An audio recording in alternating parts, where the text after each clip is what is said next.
Okay.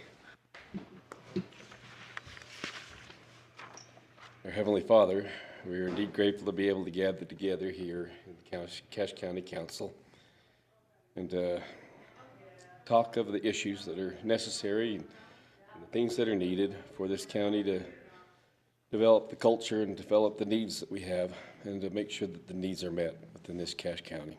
We're grateful for each other.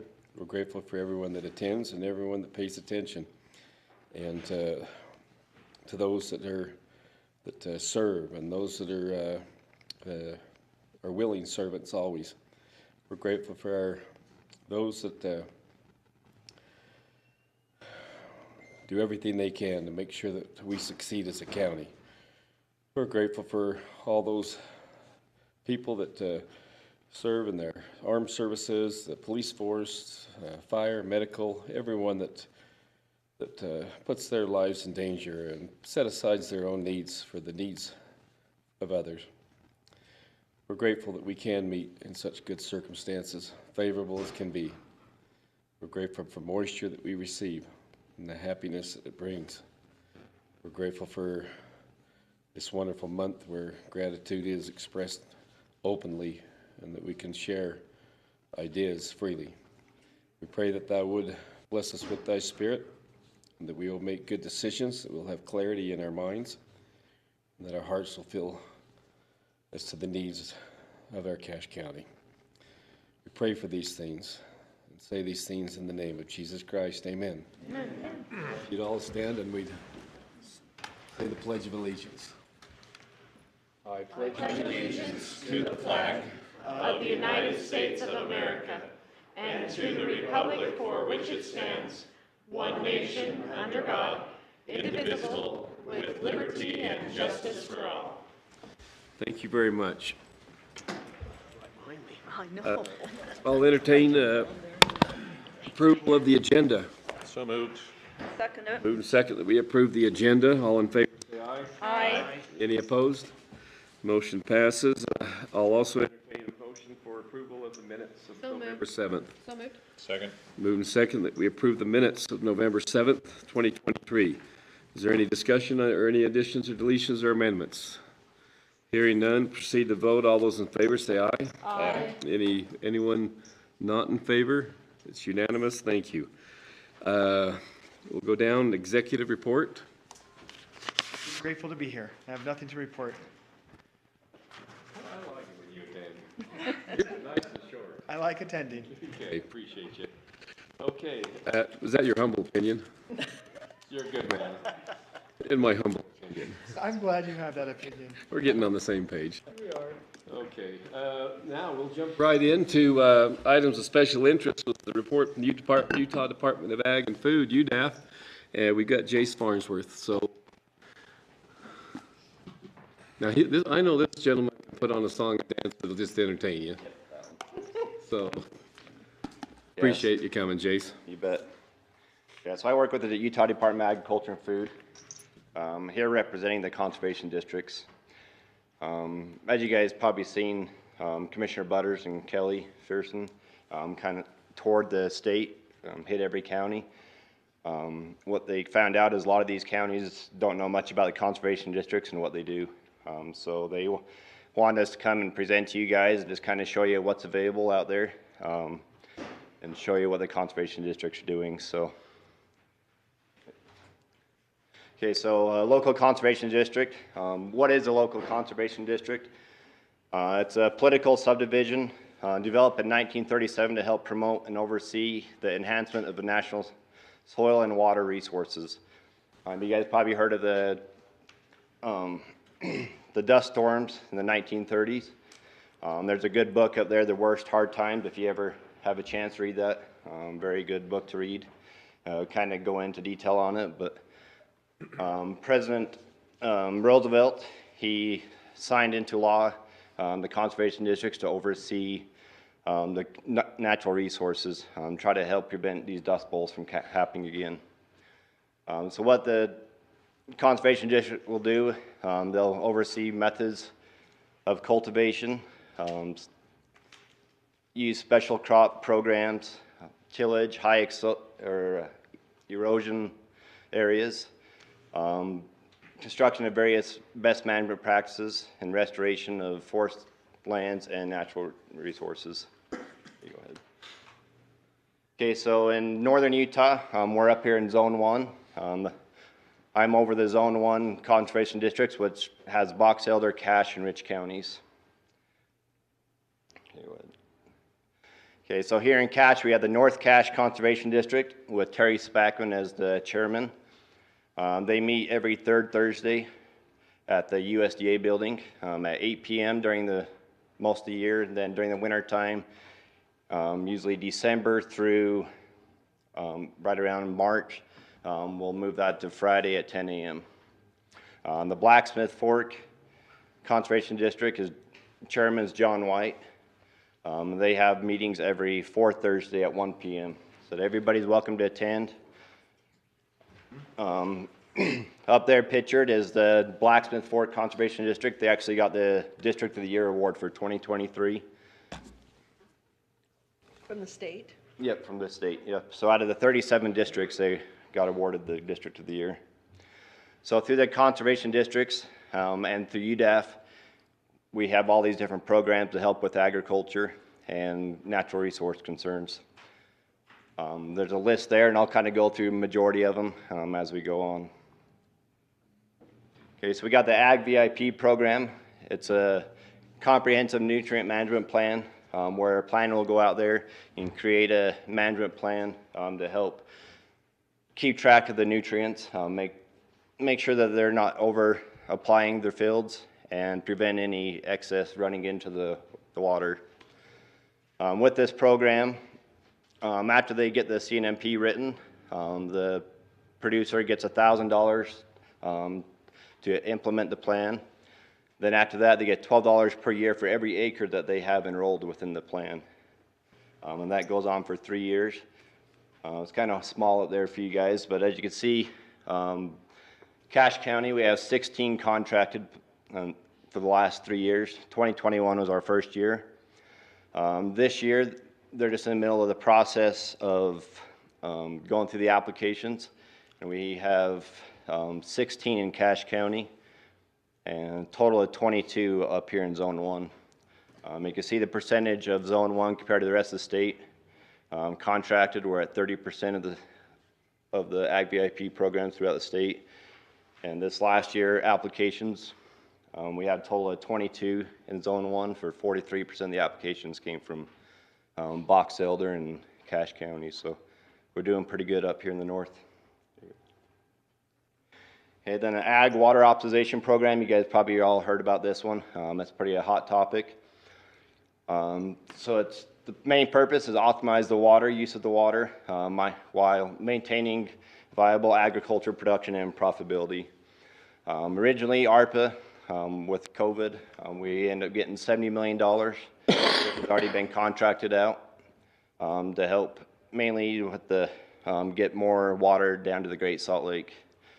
This last legislation, 2023, we ended up with another $200 million to keep this program ongoing. 30 million of that is ARPA, and then 170 of it's state. With that ARPA, we had to have it all spent on the ground by 2026. So it's a really hustle, a lot of busy work trying to get this all down.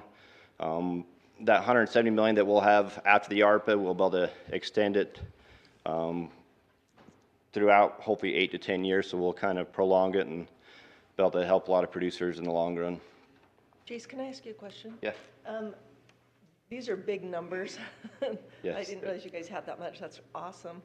We, as a county, have a rural opportunity grant that we set aside $7,500 to farmers who might want to apply for that money to use towards water optimization. Okay. That's what we wanted to do with that money. And I don't know if you were aware of that or how that word is getting out, but maybe just make you aware of that money. We'd have to work with Sean Milne. He's the one that's overseeing that grant money, but we did set that aside for this specific purpose. Okay. If So it's that's even just helpful. for producers within the county Yes. as a match funds? Yeah, so if Okay. they, to help them be able to do something to help with their water optimization. Yeah, I'll bring that up to the districts and Okay, let them know. That'd be good. thank you. Yeah.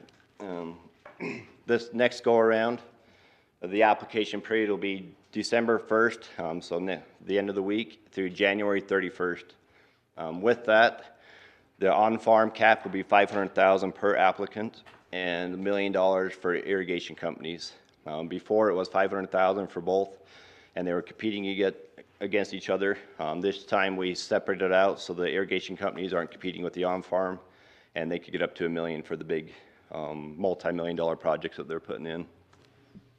50-50 cost share, they can match NRCS, other grant funding with that, up to 90% total.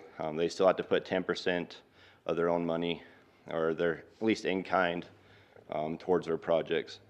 So this next go around, we're looking at least doing right around 30 million, we're hoping, to use up that ARPA, because we got to have that in contract by 2024 and on the ground spent by 2026. So we'll open at least award about 30 million.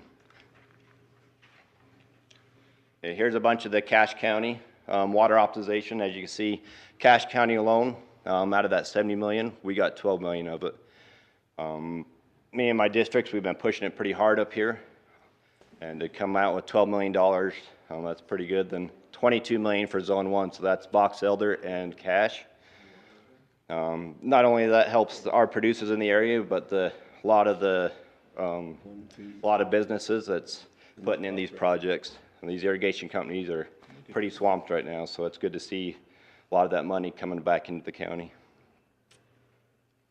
And we also have an ARDL program. This ARDL program will help a loan for these type of projects. They could use this for the other 50% of their match. It's a lower interest rate. Now that we're seeing interest rates go up higher, we're starting to see a lot more interest in this. This last legislation, we got another, I think it was 16 million to put toward this. So now we do have plenty of money in there to start loaning out. It was getting pretty low there for a while, so it's good to see that we got the support from the state of Utah, and we'll help out as many farmers and stuff as we can with this lower loans. And then we got the rural rehab loan. This is for the farmers that's having troubles. Maybe they got a bad like loan history, or they've been turned down by other places. This is the area where they could go get a loan to help out their farm or whatever needs to help improve so they could get back on track. Can you go back to there? It said applicable water rights. What happens on that, or what do you do with those? So they just had to provide the water rights. Many of these projects, they had to provide proof that they have all the water rights and everything. Proof, but you're not taking. No. No. Okay, That's the security. Yeah. Yeah, and I didn't mention this before, but with that ag water op, this next go around, they do have to meet with the water rights engineer. So Yep. So they will go through it, make sure all their water rights are up to date as far as their names. They're finding out that a lot of these are great grandpas that's been dead for 20, 30 years. So there's a chance or the opportunity to update that. Then also look at the change of application, see if it's applicable to them. So that should only be for groundwater or well, rather than from irrigation from a. So a lot of these people around here are shares, and so that won't pertain to them, but they still have to talk to water rights. It'll be a quick 3, 4, 5 minute call. If they do have the water rights, then they will give them the spill on the change of application. There's also that $40 million that they put into lease water rights.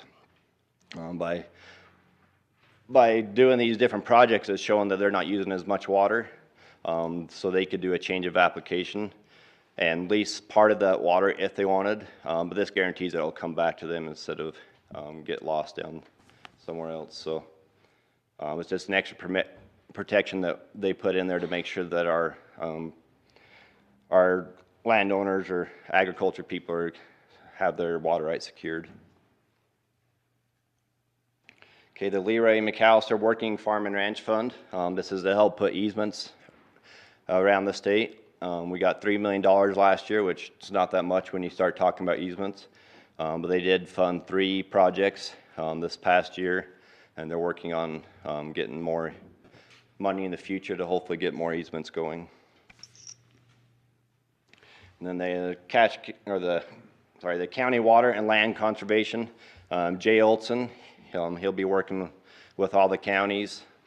Hopefully he's made it up here already, but he'll help with the areas of interest that you guys have as far as put easements on or to protect the ag. So hopefully he's been up here, and I think he's made around to all the counties already, but if you need any help or want him to look into anything, he'd be the one to contact to help with like Greenbelt, that kind of stuff. And we also have a pollinator program. We got $70,000 to put in pollinators.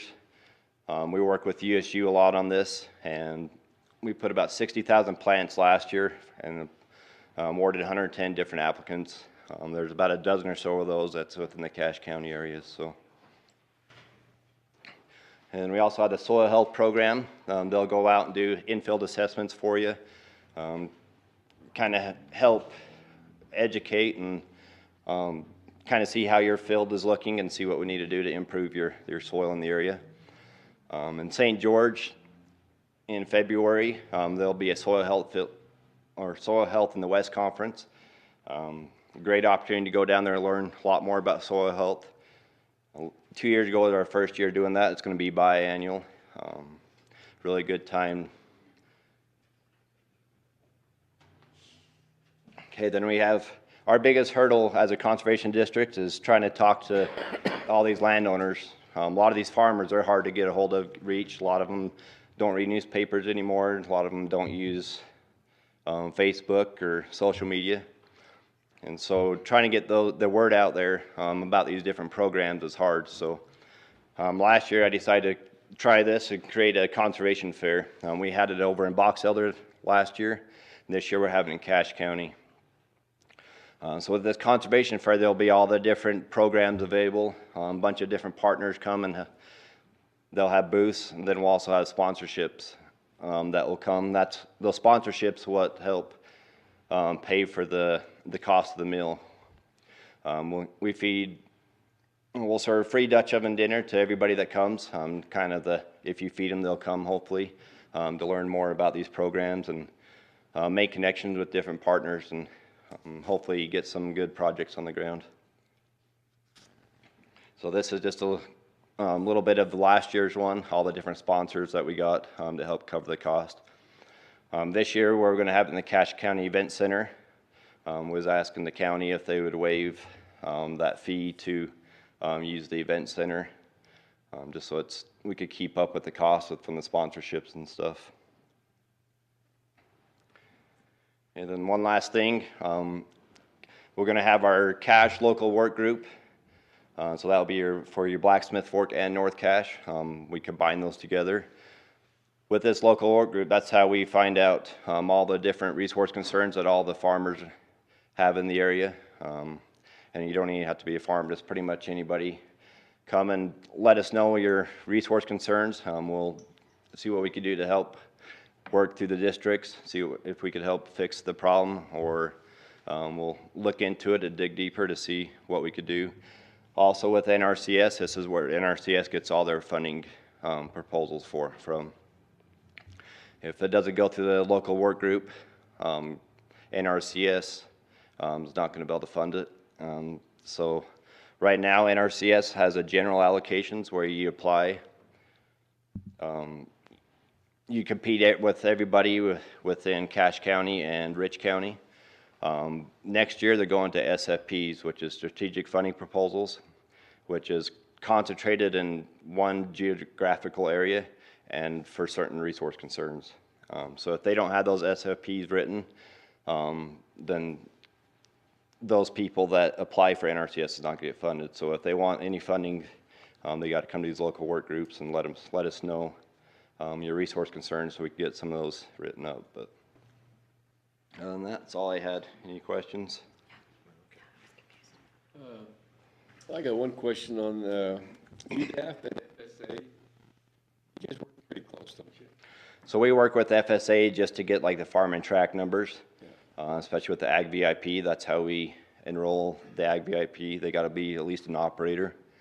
But funding sources are two different Yeah, they're total different. FSA will be federal funding, NRCS is federal, and then most of these, pretty much all these programs that I mentioned earlier, they're all state funding. But they ran through the conservation districts. Other questions?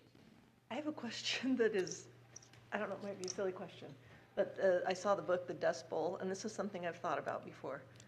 Is the reason, or the fact that we have increased all of our agricultural, the practices that we do, is that enough to prevent another Dust Bowl? Was that mostly caused by drought, or was it? So like, most how of the, likely is it to happen again? yeah, most of the Dust Bowl, mainly is back east, but most of the Dust Bowl happened because of the switch in crop. So everybody went to like wheat, and then the wheat filter was done, and then everybody tried to go into corn, and you didn't have the infrastructure to water the corn. With wheat, you can still get a little bit of crop. With dry farm, you're not going to get hardly anything with corn. And so then there was miles and miles of just straight dirt fields is what caused the Dust Bowl. So doing these different conservation practices, working with the districts and NRCS, that's what it's all designed for. Okay, thank you. Good question. Any others? Jace, thank you. All right, yeah. Thank you. Appreciate you coming by. Tell your boss hi.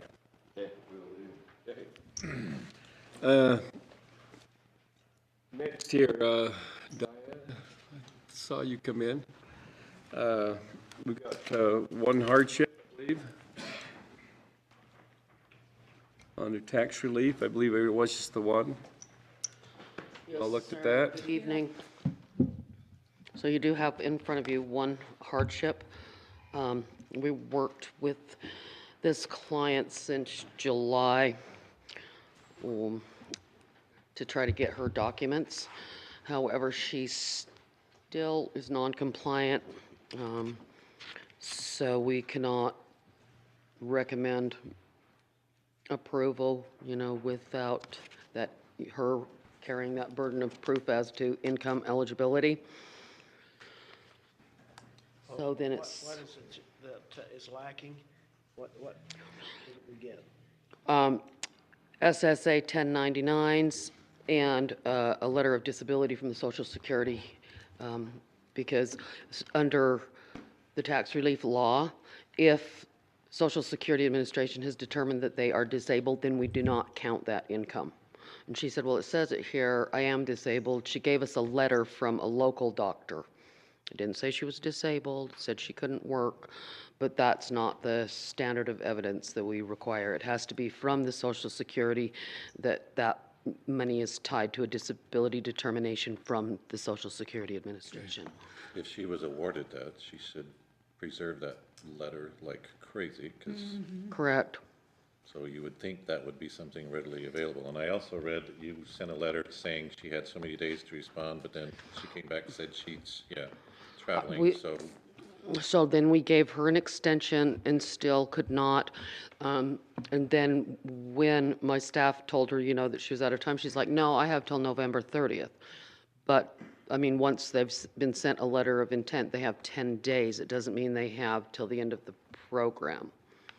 Has she gone through this before, or is this the first time? So she came last year, but she was denied due to residency. For the hardship program, that has to be their primary residence for 10 months of the calendar year. Okay. Great detail. Well, I'll entertain a motion. I'll make a motion that we deny this tax relief hardship, as Diana has shown us. There's evidence that we don't have the material and the reason to do that. I'll second it. Moved and seconded that we deny this hardship, lack of, completed application and necessary Yeah, information information non-compliance is how that we was look at it. non-compliant. Is there any discussion on that? All those in favor then, say aye. Aye. Any opposed? Motion passes. Thank you. Thank you have for a your good evening. consideration. It's close enough right there, so let's go ahead and let's open up the public hearing. Ordinance 2023-37, amending Title 16 subdivision regulation to comply with SB 174, local land use development.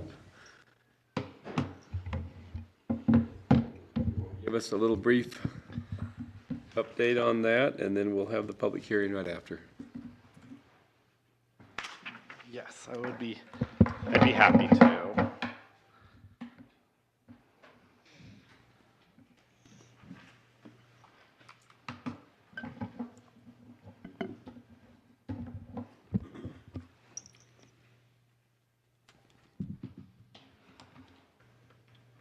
Well, you gave us a lot to read with this. I know. Yeah, It was. it was, hopefully you found the packet helpful. It Let's- was.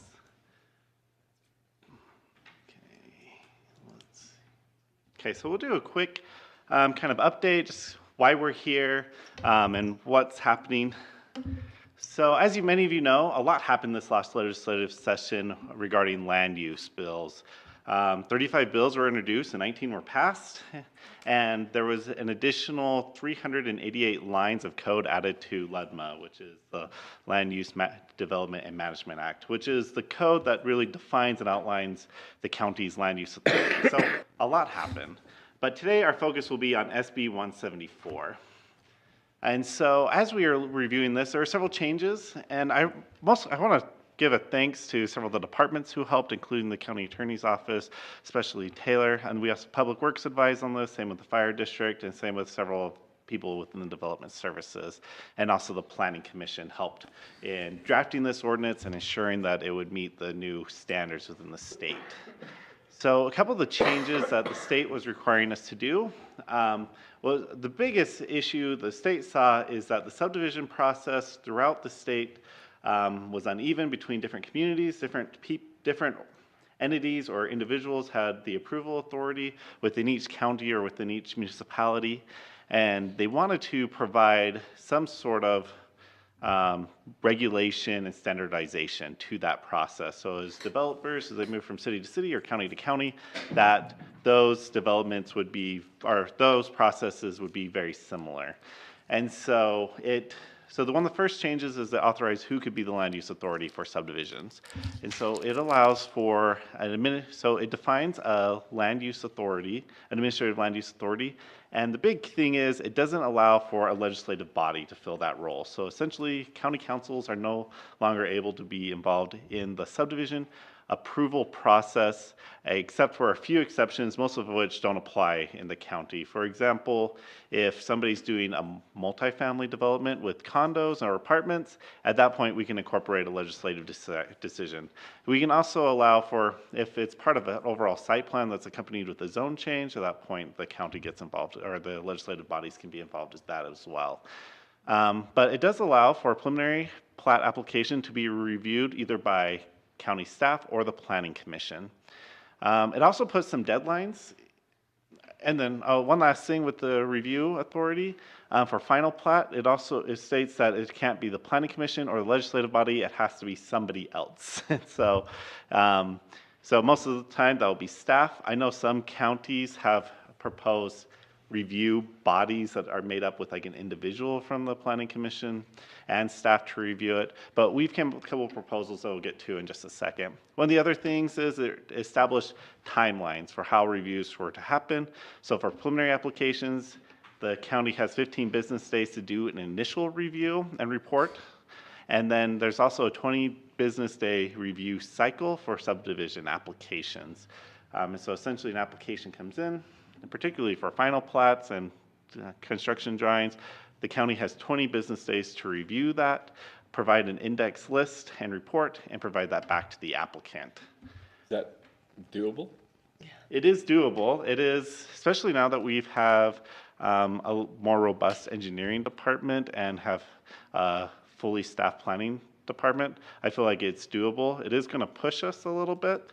One of the things that we'll have to really tie down on is making sure the applications are complete. One of the other things that it requires is there's two conditions of this 20-day limit is waived. Is one, if there's sensitive lands in the application, and so if there's hillsides or liquefaction, something like that, or if they fail to respond to our initial report within 20 days. So essentially, it gives us 20 business days, but then it gives them 20 business days to provide a response to that. And if they don't respond to that within 20 business days, that gives us additional time to do their next review. And so it is tight, but I believe it's possible. Yeah. On the application itself, does it make it very clear what they're going to need to do during that whole time? So the one thing the code actually requires us to do now is to provide a checklist, a reference of all the applicable codes, which we provided our draft reference list within the packet. But then we also have to provide a checklist of the primary items that they have to comply with. That checklist doesn't necessarily have to be detailed out with every exact standard, but reference each section in the code that provides those standards. Because I mean, our roadway manual is quite long, and same with our subdivision code, and each of those have different items and standards. So we don't have to provide a checklist that includes all of those, but proper references that the plat has to meet this section of code. And there's some big ones that we currently have in our subdivision plat application and checklist that they have to meet, like the general format, size, items that must be included on the plat. And those are things that we will be updating to ensure that we comply with the new code. I just want to make sure we don't run into a problem. Well, that wasn't on the list. Now you're telling me I have to have this. That wasn't on the list. Now you're having to tell me that I have to have that. So if we could have that all together so that there isn't that confusion on things. And that is exactly why the state is cracking down on this review cycle, because many developers and engineers across the state have complained that as their subdivisions have been reviewed by the counties or cities within the state, that they'll file a report to, or they'll push something in to the municipality or county, and then the engineering or planning department will provide feedback, and then they'll update their plat and come in with something else, and then they're like, oh, we actually forgot this or this, and so they end up having to do this plat like 6 times with those type of reviews. There's also some items within the state code that prevent the county from coming back with items. So if we miss something, then it is on us, unless there is public health or safety. So if we miss a little minor thing, then we can't necessarily make them redo the whole plat within that review cycle, especially if we're near the end. But if it's something that really affects health and safety, then it is fair game for us to require it. There's also rules within there that state, where is I going with that? There's also rules that state that when we cite something, we have to cite the exact code and why we're requiring it. And also that when they reply, if they disagree with that they also have to cite our code or standard for why they disagree with that standard. So. Thank you. And there is a more detailed appeal process too that we will touch on briefly. And so a couple of the big things. So for preliminary plat, it now requires that there's a subdivision improvement plans. We've already kind of been requiring this within our code. Essentially what the code now states, so subdivision improvement plans as defined here means the civil engineering plans associated with required infrastructure and county controlled utilities. And then you can see in this following section 3A, no later than 15 business days after the day on which an applicant submits a complete preliminary subdivision land use application for a residential subdivision, etc., the county shall complete the initial review of the application, including subdivision improvement plans. And so by state code, they now, with the preliminary application, have to provide draft subdivision improvement plans, where that hasn't always been required. So that is going to be an additional step that they're going to have to do. We've already required some of that in our current process, but it became a little bit more robust in the proposal. And then this section, we've talked a little bit about this a little bit. This is the plat review cycle, and so as you can see within the code, it defines what that review cycle is. Essentially, applicant submits, the county reviews, the county response, and then the applicant replies. It allows us up to 4 review cycles under the code. The county has 20 business days for the review, and they have 20 business days to respond. And so as you can see in the code here, the plans are, or our feedback shall be specific and include citation to ordinance and standards, but that same, and we have to log that in an index, and the applicant's response must also meet a very similar standard. And if an applicant makes a material change to a plan, so let's say the roadway is way off or something like that, and we're like, you have to redo this whole thing, then that resets the review, or the review cycle just for that section, not for the whole plan itself, though. So this is our current subdivision approval process. We have a concept plan, which is optional. They present a draft plan, normally just to staff, but it can be the planning commission. It's to get early feedback. There's no entitlement granted in this process. There's a preliminary plat application. This is where the planning commission is the land use authority, so it goes to the planning commission. Staff reviews and provides a report to the planning commission and the applicant. And we do require some preliminary improvement drawings. Then we have our final plat, which is the planning commission is the land use authority. However, it's been the county's practice not to take that back to the planning commission, but staff has required that they meet all the conditions set out by the planning commission through the preliminary review process. Construction drawings are also provided, and once those are approved and the plat has been approved, that's when they can recording the final plat and construction of improvements. And there's a certain order they can do that in. They can either get approval for everything, build out all the infrastructure, and then record the plat. So that's when they can start selling lots. State code requires that the county provide a way that they can provide a cash or some sort of surety or bond. And so that way they could record the plat, and we have a bond that is worth the amount of the improvements. And so that way if they, for some reason, fail to do the improvements, we have some money to fall back on to make sure the improvements get put in. So the new required process, I should have put this on here. Well, it is on there, sorry. We have the pre-application. It's optional, but we must allow for it, which we already do.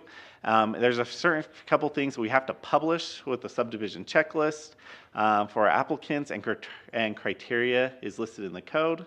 That's required to be available to any subdivision applicant. We either have to provide it online or at that pre-application meeting. We will just post it online just to make it easier for everybody. Then we have our preliminary plat process, which it can be planning commission or staff can be land use authority. The county must provide the applicant with a staff report or a report within 15 days of a complete application. An applicant must submit improvement plans with that. Then we have our final plat and construction drawings or subdivision improvement plans as defined by state code. More defined process than what currently has been. Staff is the approval authority up to 4 review cycles and can't require agreement as part of bonding. And that's something that we'll touch on in just a little bit.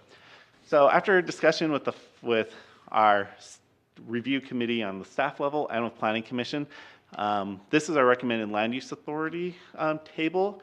This table currently exists in code. The bluish green color is the recommended changes. So for final subdivision plat, the recommendation, it would be the development services director, which would be myself. For subdivision improvement plans, it'd be the county engineer and fire marshal. For preliminary subdivision plat, it'd be the planning commission. And then for the council, the only change that we're proposing is modification of county rights-of-ways and easements. So if somebody comes in with an amended plat that proposes to change a roadway or an easement, that's the county's, that by code has to be approved by the county council. And that hasn't always been the case because right now the planning commission is the land use authority over amended final plats.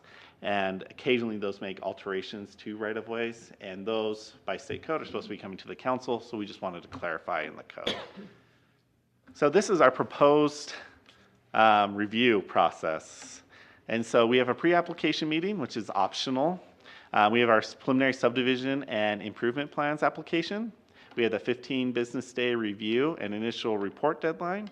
Then the planning commission will review it and will approve or deny the application. We'll have a final plat and improvement plan application from the applicant. Then the county staff reviews it, has 20 business days to to update the report. Then the applicant responds, has 20 business days, needs the response letter, and that can go back and forth. As I stated, up to 4 times. So this is simplifying things? Yeah, I don't necessarily think it's simplifying. It does unify the process across the state, though. And so developers, whether they're developing in Cache County or Box Elder or Logan, they will follow the same process. And so it'll get to the point where the county can either approve the application or deny. If they approve, that's when they can begin construction and record final plat.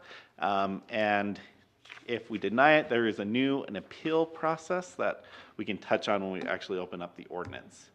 So we did make 2 other changes to the code that were outside of SB 174 to mostly things that have changed within state code over the last couple of years, but just haven't been updated in our own code. The first one is our improvement agreement and surety. So the state, as I mentioned, requires that the county shall establish a minimum of 2 acceptable forms of completion assurance. So a way that somebody can record their plat before all the construction is done. And so we currently allow that. That's permitted in our code. However, our code, how it's currently worded, states more like if it's unreasonable for the applicant to be able to finish the improvements prior to recording, then the county may accept it. And really, the state code is pretty clear. We have to allow this as an option. So it just changed it to be more clear that this is an option that an applicant has. The other item is how we have defined it. We require currently an improvement agreement, which under code is more like a development agreement. And the state recently updated their code to require that a county may not require a development agreement as a condition for developing land if the county's land use regulations establish all applicable standards for development on the land. And so essentially what we're doing is changing the verbiage, so it's not an agreement, it's just an improvement in surety that just has to meet our standard. And so that's more, it's not a really big change, it's more just nuanced of how we're presenting it in the law. The other one is we've made a couple of changes to our subdivision plat amendment. The first one I mentioned was clarify who's the approval authority if there's altering of county right-of-way or easements, and then outline that the county needs to follow state notification procedures. The state has recently updated their notification procedures, which we're currently following just by how our code requires us to do notifications. But the state has changed their notifications a couple times in the last few years, so I just wanted to cite that we will follow the notification procedures for whatever the state decides is appropriate. So let's go ahead and dive into the code, and I'll just kind of walk through the code, and just let me know if there's any questions or anything that comes up as we go through. And so the first change is we added a few definitions under our subdivision code, mostly to match new definitions found in state code. So we defined review cycle, subdivision improvement plans, and subdivision ordinance review. These are all used later, and we've talked a couple about some of these, what these are. The subdivision ordinance review is means the review by a county to verify that the subdivision land use application meets the criteria of the county subdivision ordinance. That's something we reference later on in the code, and so I just felt like the state defines it, so I wanted to define it in our code. And when it says by the county, is that specific to the planning commission, the planning staff? Like, it would be, how we would normally interpret that is just whoever the land use authority is in that process of application. Okay. So in some cases, it would be the planning commission, other cases, it could be staff. Thank you. So as we go through, there's a couple of changes. As you'll notice, we won't hit on all of these because some of them are pretty minor, like we just updated, instead of surveyor's office and county, I can't read what my red line was striked out, but we just changed it to the County Public Works Department, which is currently what we have. There's a couple other small changes where, like, the Planning Commission has a final jurisdiction in the approval of the preliminary subdivision plats to meet the code standard. Most of these, so another change that we caught is here where it says land use hearing officer.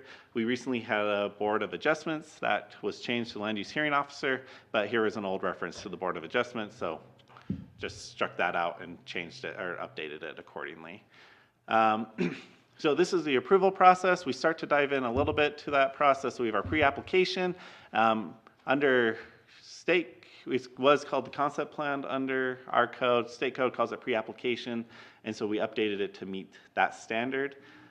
We also put down that the Planning Commission shall establish a reasonable deadline for applications to be heard.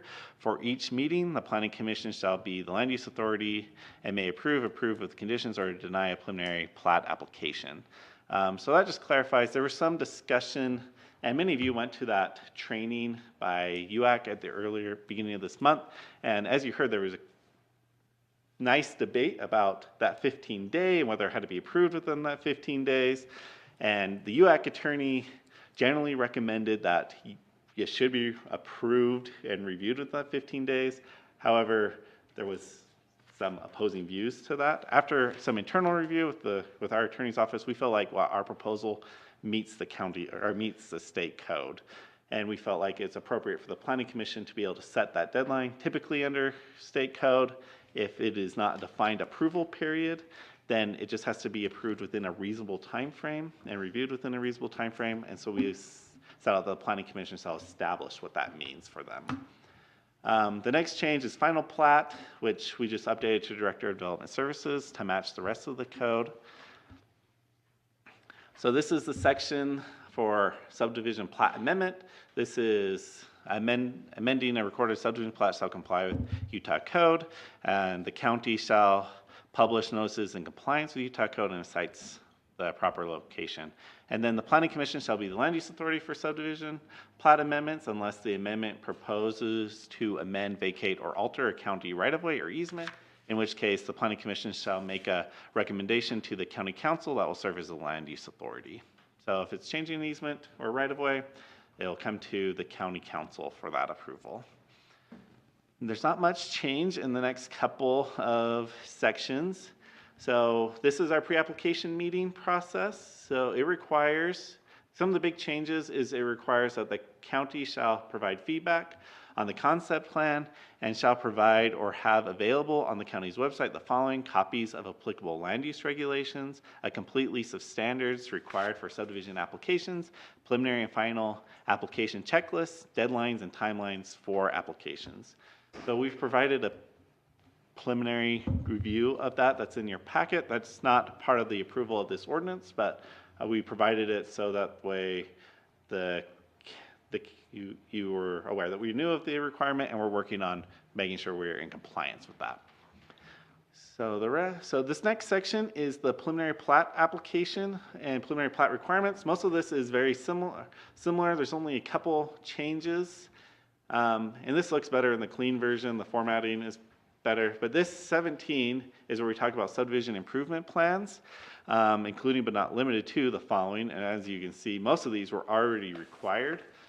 We just clarified a couple of them, and then we also put all plans required to construct, all other plans required to construct the subdivision, to ensure that they knew that it was required and that we had some discretion, like if it wasn't actually covered on this list, but it was something that would be required to construct the subdivision, that we had the ability to ask for it. The other thing that you'll notice is that we indicated that it would be a draft subdivision improvement plans. After talking, it is not really feasible for most applicants to provide 100% ready construction drawings in the preliminary phase, because a lot changes from preliminary application to final plat. And so what we mostly want to see is an attempt to think about all the necessary infrastructure that is required and general locations where that infrastructure will be. So a couple other items of this section. Really, the last change is we have the no later than 15 business days after the day on which a complete application was submitted. County staff shall complete and provide an initial review report to the applicant and the Planning Commission. So this will help us come into compliance with that 15-day deadline. So this next section, I probably won't, just for the matter of time, I won't read through all the changes, but I'll just point them out. So this is the final subdivision plat and added and subdivision improvement plan requirements. Following approval or approval with conditions of the preliminary plat and the draft subdivision improvement plans, the applicant shall submit a final plat and subdivision improvement plans. And we go through a list here. One of the things that we wanted to ensure is that the final plat shall reflect any changes to the proposed plat required by the Planning Commission conditions during the preliminary plat approval. So that way, the Planning Commission's their conditions would be required in the final plat process. That's already listed in our code, but we wanted to make sure that was still clear. So final subdivision plat, really the only change that we had here is Cache County or that any other subdivision plat notes as required by Cache County or state code or as required by the Planning Commission. Several times notes are required to be placed on the plat and we just want to make sure that was referenced and updated. So section B through the end of this section is the whole review process. And I won't go through it word for word, but kind of highlight it. So this first section is subdivision improvement plans. This states out what those improvement plans are, what they're required to do, how the different codes and standards that they're required to meet. So improvement plans shall comply with Cache County requirements for all subdivisions found in this, are all subdivision found in this chapter, in addition to adopted design standards, master plans, manual of roadway design and construction standards, stormwater standards as adopted by the county and state, and any other applicable standards adopted by the county. And then it also establishes the county engineer and fire marshal shall be the land use authority for subdivision improvement plans. This next section outlines the review process. We've hit on quite a bit of that, so I won't go through it word for word. One thing I did want to point out is we did reflect that the review cycle limitation does not apply to property containing sensitive lands and geological hazard areas as allowed by state code. So one thing that we've talked a little bit about but haven't really reflected on too much is there is a new appeal process that the state is requiring. And so if on the fourth and final review, the county fails to respond within 20 business days, the county shall, upon request of the property owner and within 10 business days after the day on which the request is received, then we have two sections. For a dispute arising from subdivision improvement plans, assemble an appeal panel in accordance with state code. And what that is one licensed engineer designated by the county, one licensed engineer designated by the land use applicant, and one licensed engineer agreed upon by the two designated engineers appointed in this section. So if we have a disagreement with the applicant about what the standard actually is, then we will select 3 engineers, or through the process select 3 engineers that will then weigh in and make a decision on what the standard actually is. Does the landowner pay for that, or does the county? So it states here so this is required by the code. It says subdivision applicant shall pay 50% of the cost of the panel and the county's published appeal fees. So we have to publish notices of the appeal, and we'll have to pay for those engineers' times, and the applicant is responsible for paying for 50% of that plus our publishing fees.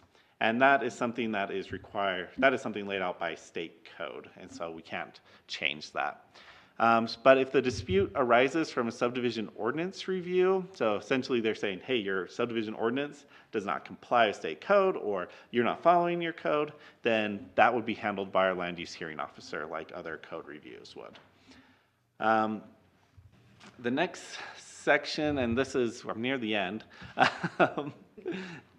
of the changes, and I'm going to point out, I sent you an email this morning that pointed out a couple things that we missed in this last section, and I'll point those out real quick. So this is the completion of development improvements. And so this is where we changed it. This section and the following is where we changed how we will receive those. And so under section B, it says no development shall be recorded until all the conditions have been approved and have been met, requiring improvements have been completed to the standard by which the county or other codes, laws, regulations, unless an improvement, and this is the first change that was sent out this morning. It did say agreement. This was just a reference I missed, so we just changed it to surety, is in place as described in the following section. And then In the following section, this is where we updated it to be a little bit more clear that this is a right that the developer has under state code. And the change that we made in this section is under C. It says authorization to accept surety. This is a change. Right now, it's my office, myself, that authorizes that after talking with Public Works. Public Works is the one who monitors the construction and what they've done and the bonding amount. Because they have the engineers and they're the ones doing the site inspections. So we felt like it was appropriate to be the Public Works Director. The initial copy just said the Public Works is authorized, and that was supposed to be the Public Works Director. And so that was changed there. And then we do have a couple changes in 7, but Title 17. This is, we've already showed this table. This is the land use, or authority for land use actions that we went through in the PowerPoint. And then for the appeals, we just added a note, appeals for subdivision improvement plans and final subdivision plats shall be reviewed by an appeal panel as described in Cache County Code, and then has the proper reference. So those are the changes. I know it was quite a bit. Our only deadline for this is we have to have it approved before the 1st of February. We would like to have this, if the council finds that it's acceptable, we just would like to have it approved before the end of the calendar year to give us some time, or to ensure that we have it all running before the February deadline, the process. So, yeah. I have a few questions. First, I think there's a difference between a developer and a landowner who wants to divide and add 1 or 2 lots. I want to know what this impact is doing to the landowner who wants to add 1 or 2 lots, because the developer who walks in, once he's done this once or twice, it's a streamlined thing and he ricochets through it. But the landowner, is he basically going to have to hire some engineer firm to walk through this process? What did we just throw onto our citizens who own land? So this process, typically, even if it was a small subdivision, they would still need to get a civil engineer or surveyor to draw up the plans. All final plats have to be drawn up by a licensed surveyor and stamped by a licensed surveyor. So some of that will not change. They're still obligated to find a professional to draw these up. What it does do, and this is partly due to state code, is it puts extra pressure on them to do responses to the county in a quick time manner, because all the standards that apply to us in our review processes applies to anybody who's looking at developing. And so for the small hometown developer, it is going to be a little bit more, potentially it will be a little bit more cumbersome. It's more cumbersome for us, so it'll likely be more cumbersome for them. However, like I said, they already have to hire some of that professional help. It may raise the cost, though, of what that professional help does. However, in some ways, it may end up being cheaper because the limitations on review cycles is the goal from the state was to make that process cheaper for developers, so you didn't have an engineer drop a plan 6 times in response to county feedback. But now there's a limited amount of times that we could require them to drop a plat. And if by the 4th time they've done everything, unless it conflicts with health or safety, then we are obligated to approve it. I'm the lucky guy that walks in, goes through all this. You're the lucky guy who just took vacation for 2 weeks. So you're the development director. How does this affect this timeline if you're gone? So if I'm gone, it won't affect the timeline. We're still obligated to meet the time periods. Typically, under the code, the director is able to designate others to do the reviews and approvals, generally speaking. And so if that's the case, like if there's something that happens, then what we'd have is somebody within the department to. Okay, a couple other questions. How do we make sure that if a person is going through this subdivision plat and he's coming through with an 8-lot subdivision, it says in Article B under jurisdiction and penalty that they can't sell that. How does a real estate agent or somebody know that it's not available to sell, yet that's why he's doing it? Because that hasn't been approved, right? Correct. So how do we monitor that? So we currently do some monitoring of it, mostly just through our code enforcement or through We just check listings on properties, especially if there's some sort of delay. Like, we already have a couple properties that are currently listed, and we have informed applicants of that. One was actually just recently, we went through an appeal process with one of their decisions. But as of right now, that's all we've done. I don't think, to my knowledge, we've never prosecuted or fined anybody for violating that provision. But yet it's here, so the monitoring of it, plus, you go down and it talks about that they can't start building. How does the builder know he can't start building? I mean, is there a place they go on the website to check this out, or how does this all go? Most of the time, we try to just inform them of what they're responsible for, and partly through this review process, that is the case. There is some limitations. So one thing we are actually debating about as late as yesterday, there is one provision within state code that conflicts with our code, because right now our code states that we can't issue a building permit until all the improvements are done. Well, state code says we can't do that. State code directs or says that we can only withhold a building permit if they haven't bonded. So if they bond for the subdivision and have the plat recorded and have completed all the necessary improvements that would meet fire standards and building code standards to be able to issue occupancy to the site, then we are required to issue a building permit as long as they meet all the other building code standards with the permit itself. We did not make that change in this ordinance. We decided that we didn't want to make that change. I didn't catch it until last night, and we decided not to propose that change until later on, until we were able, so that way the committee and the planning commission had a chance to weigh in on what that change would look like. But that's the state standard, and so there is a little bit of conflict between our code and the state code on what can happen. But and generally speaking, where the state's code would require the county to conform with that, even if our code does not, even if our codes don't align. Okay, agricultural subdivision, please walk me through that a little bit. Are we calling an agricultural subdivision a place that is only A10, and that's where they're doing a lot on A10, or what are we calling an agricultural subdivision? So under state code, and I might have to look this up a little bit, but under state code, if an agricultural subdivision is any subdivision of lots or parcels that's divided strictly for agricultural use.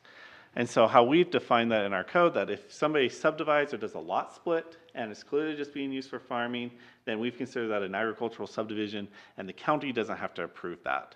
The issue comes down to when they file for a building permit for a residential unit. And when that happens, we require them to go through a residential subdivision process to confirm that those lots were divided in a way that met our code.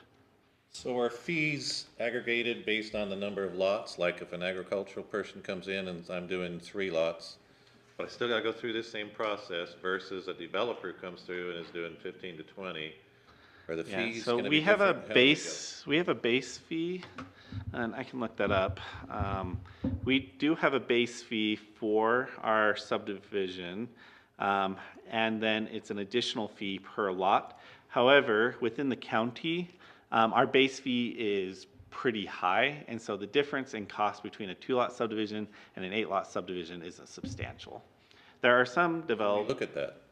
Yeah, that's actually one of the things that we would like to propose here in the near future, is an update to our application fees. As we mentioned, one of the things that we struggle with in the municipal services fund is the services and administration that is required to run the department doesn't match the revenues that are brought in through the fees. So we're currently in the process of reevaluating all of our fees, and we'd like to take that to the council in the near future for your review and consideration of how to update that. We have some draft fee proposals, but that has not been officially proposed yet.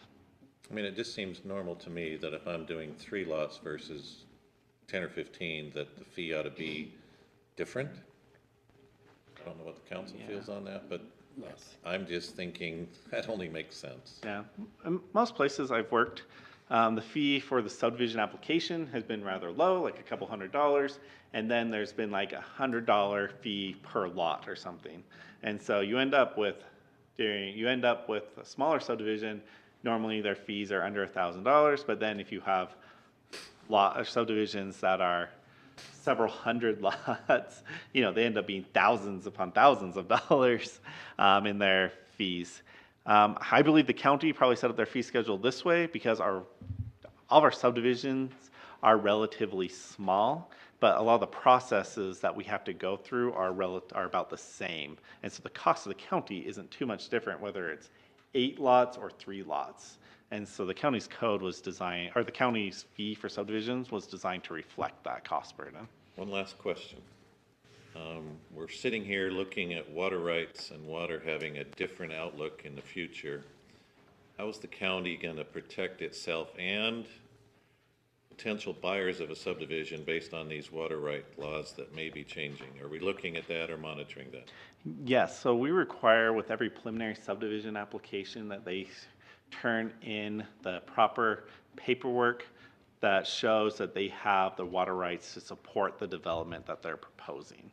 Our code gives discretion to the state engineer as an expert in the water rights and what is available, and doesn't rely, so county staff essentially, we don't have to be the ones to verify whether or not that water right is appropriate, but the code essentially states that the state engineer is the expert as far as water rights go. So if they can produce paperwork from the state saying they have sufficient water rights to support the development, then we honor that paperwork. I think that might change in the future. There's been a lot of talk. Ask about how old that proof needs to be, if you've ever looked at that.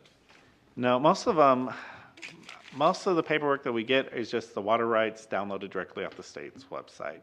And so the state's website, you can look up the water rights for each property, and it will define how many residential units could be supported off that water right, or how many agricultural units. If they have agricultural units and not residential units, we will allow them to file a preliminary plat application under the condition, or as long as they have filed with the state to transfer those water rights into residential use.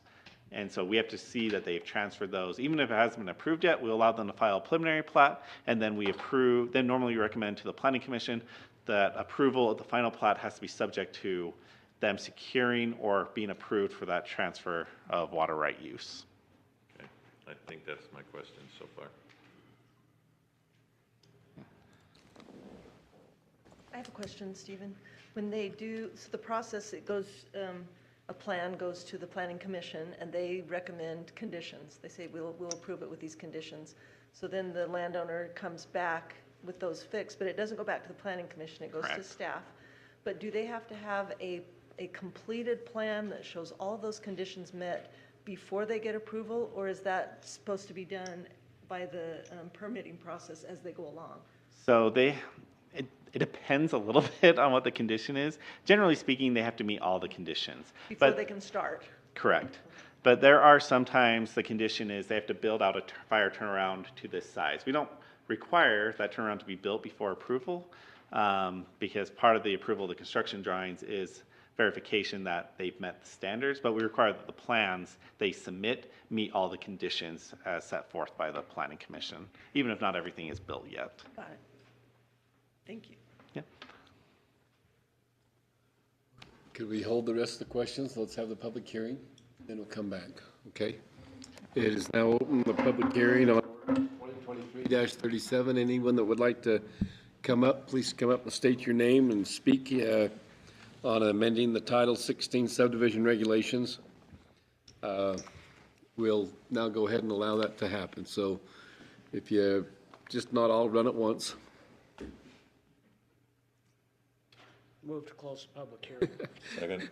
Move second that we close the public hearing. All in favor, say aye. Aye. Any opposed? Okay, any further questions that you have? Can we create a system? I mean, for instance, on permits and stuff, we see a list comes to the council. I would be interested now that the legislative body has been usurped out of that we get a listing each month of how many subdivisions are coming before the county. I think I would be interested in that. Yeah, we can definitely issue a report. One thing that I've done in other departments is every quarter we issue a development report to the legislative body for how many permits, building permits were issued, how many zoning clearance, site plan approval, subdivisions, and that's something that would be more than happy to do. Or we could do it every month, or just whatever the council would like. Okay, I'd like to see that personally. Okay, I'll put that down and we'll make sure we can start Okay, doing that. we can address this more, or again, here later. So let's go ahead and, thanks, Stephen. Let's move on to the public hearing for ordinance 2023-39, making a cost of living adjustment to the salaries of the Cache County elected officers and members of the Cache County Council. Is there something you'd like to share first? Go ahead and, I was just going to share the ordinance. okay, would you, real quick? Yep. I've got up on the screen the proposed changes for all county elected officers and members of the county council. I will go ahead and scroll down to the red line versions. All of these represent the 6% increase. I guess it wasn't exactly 6%, but it was 6% increase recommended by the compensation committee. It was the same for all offices. I will note, however, that after these recommendations were made, our director of the Office of Personnel Management has also recommended that we increase the county attorney's wage to the upper level of what the chief deputy county attorney is at. So that's actually a number different from this. That number would be $200,280. And so it'd be at the, it's up to the council to amend this ordinance, either amend any of these values and then pass it as part of county code. That concludes my presentation. Thank you. We'll now open the public hearing. All those that want to speak to this, again, come up here and state your name and share your input.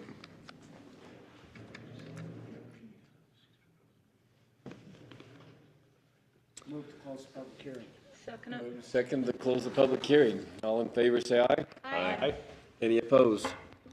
Okay, let's go to the public hearing for ordinance 2023-40, an ordinance entering into a franchise agreement with All West Utah Incorporated to install, operate, and maintain communication systems with the county's public right of ways. Matt, would you address that a moment?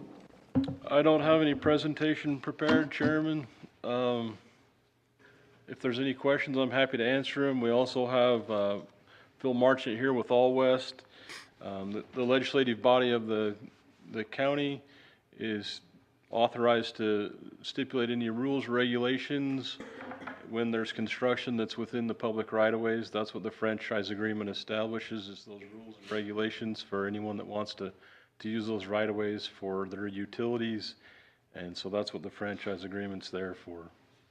So, Is this just to get somebody who's familiar and is familiar with everything anytime this comes up? Is this why we're proposing that, or we- like the background of why is this my question? This is All West approached the county, so similar to Rocky Mountain Power, those utility companies that are desirous to put their utilities in the county right away approach the county.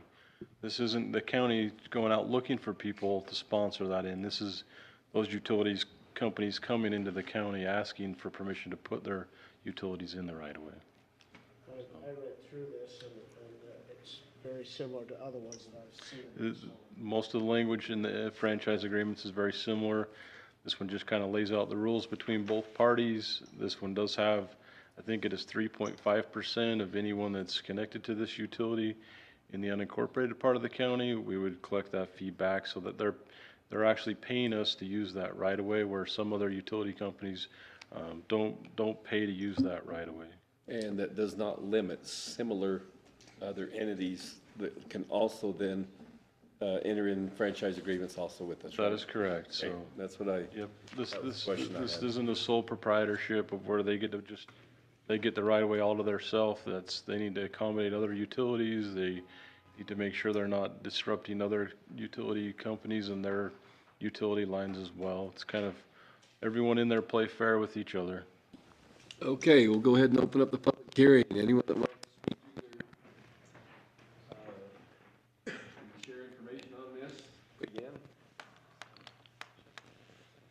Move that we close public hearing.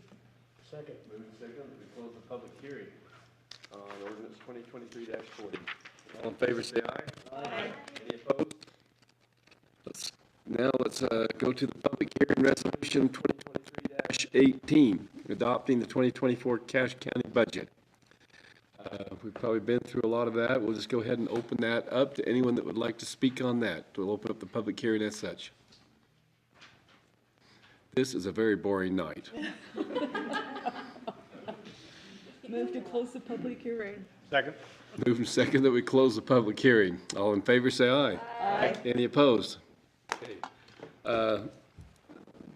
10A is still tabled until the 5th of December, and that's still a maybe. We need if more information comes on that, please relay that as soon as possible, that we can change it or get rid of it or do whatever we need to there. And then let's go to resolution 2023-18, adopting the 2024 Cache County budget. I'll entertain any kind of discussion on that. Are we ready to talk very much about it? You want to table that till the next week or get more detail later? Getting there. We actually do have, Carl found this morning. It's just a very small amendment we need to make to the cover page of the resolution. It's not the budget itself. I just forgot to update the cover page. The cover page of the resolution has the total budget amount. And I didn't update it when the council passed it. Something wrong. That is so cool. It's, well, you'd be surprised. Just talk to my wife. Pick it up. That's Yeah, cool. yeah. Oh, I need to. I did some reading.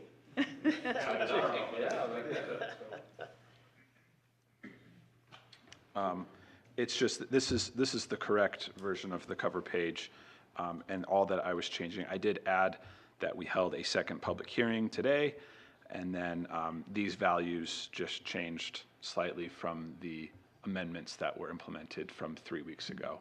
So, Okay, I would entertain amendment or a motion to actually accept that change.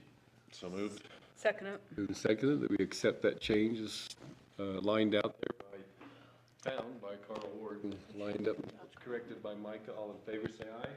Aye. Any opposed? Okay. Let's go ahead and, if that's okay, let's go to resolution 2023-20, opening of the 2023 budget.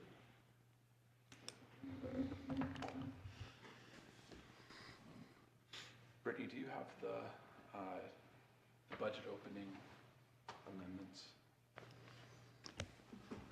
I can pull them up as well. I've got them right here.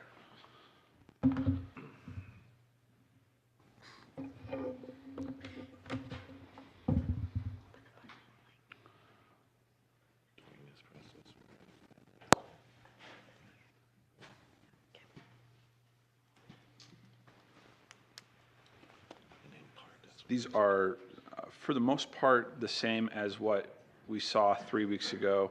There were a few small changes, though Brittany is going to be more, is going to know more about what those changes are. Most of them, I think, were just fixing some mistakes, but what you have is the correct version. 2023, yeah, budget opening. The only addition to 2023, trying to remember, I should have marked these, was fire added a request, number 48 and 49, which are offset by revenues. So number 48 was that we had a fire truck that was damaged in an accident, and the repairs to fix the vehicle were more than anticipated, and so those will be offset by insurance proceeds, and so we're just requesting to put it in the budget so we can pay the invoice when it comes. And then we received a donation, and so we're just requesting to move that donation from the Cache Community Fund over into the fire budget to use. And then the other one that was added were for the senior center, number 56 and number 57. the senior center received a grant, and the award amount changed on the grant. And so this number 56 is just the request to change and update those amounts. It will add a match amount of $4,800. And so I wanted to point that one out. And then the number 57 was to request to cover the insurance, lost the word, the insurance cost deductible for the Meals on Wheels vehicle that was in an accident. I think it was back in April. And so we finally got the bill to see what that deductible would be, and she did not have quite enough in her budget to cover that, so. What is that amount, do you know? I'm sorry? What was the amount for the deductible? 21,900. I think, That's what it says on yeah, yeah, so she's just requesting that amount, so that she's not, she doesn't have that in her budget. That's a deductible? I need an explanation on how that's a deductible. Yeah, that's a lot. I don't know. I'd have to look at it more. Maybe we should buy a different car rather than pay the insurance deductible. Amy, you got some input on that? Kinda. Like, Amy does all of the insurance, so I looked at her to see if she knew. I was thinking $100, maybe 500. 500, maybe 1,000. All the meals that were inside. So our deductible is $25,000. That was changed about 3 years ago to offset the cost of the insurance premiums. And that decision was made by Executive Butters and also the Budget Committee. So That's a collective deductible, all? individual. So for each occurrence. What's the premium? What's the deductible? I don't remember. That was a long time ago. I can't remember what I had for breakfast. So 3 years ago is a while. Yeah, it is pretty expensive. Was this a semi that was delivering, for food or what, man? So, yeah. How many times have we had to meet it? So probably, I would have to do some research. I wasn't prepared on that, but I could do that research and email that to you to let you know. And then we could look at some different options. So, Well, but over time, sometimes that actually could be cheaper to take a little higher risk. Things like this don't happen. yeah, I would say, I would count on one hand less than 5 times a year that's happening. Most of the times when we have vehicle accidents, they are not our fault, and we're getting the money from the others. About the Meals on Wheels, how often are they out on the road? Quite a Every bit. day. Every day, So I several would of be them. interested in to know what we saved on premium versus what this flippin' deductible is. Yeah. Yeah. I'm like, holy cow. So this is the Meals on Wheels one that they're talking about? I thought it was. Yeah, it's number 57. Yeah, it says Meals on Wheels. I'm pretty sure it was the Meals. She said But it says up above. Amy Can and you show me Brittany, where it's Chair, at? could I ask a Sorry. question? Nope, you're good. I just want to make sure I'm speaking to One the second. correct thing. Where? Oh, here it goes. That's what she told me it was. I don't think that we have a deductible on that